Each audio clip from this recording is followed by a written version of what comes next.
الله أكبر لا إله إلا الله والله أكبر. Assalamualaikum dan salam sejahtera. Anda bersama saya Ana, wartawan anda dari TV PSS Al-Falah pada hari ini. Bertarikhkan 5 Mac 2026, Sekolah Menengah Kebangsaan Bandar Baru Sintok mengadakan program Takbir Raya yang bertempatkan di Perpustakaan Sekolah Menengah Kebangsaan Bandar Baru Sintok.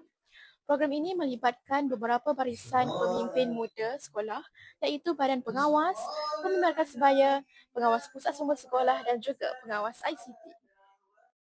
Bersama dengan saya, Ketua Pengawas bagi tahun 2026 iaitu Alif. Baiklah Alif, pada pendapat Alif, bagaimanakah program sebegini dapat merapatkan lagi hubungan antara pemimpin muda di sekolah kita ni?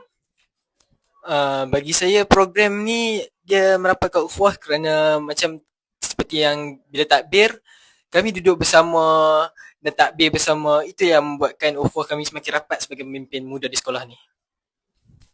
Itu saja? Itu Terima sahaja. kasih atas kerjasama yang diberikan. Semoga kolaborasi antara pemimpin muda di sekolah kita berterusan demi kecemerlangan Sekolah Menengah Kebangsaan Bandar Baru Sintok. Sekian liputan pada hari ini. Selamat Hari Raya Aidilfitri, maaf zahir dan batin.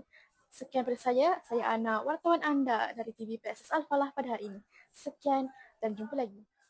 Semoga kolaborasi antara organisasi ini dapat diteruskan.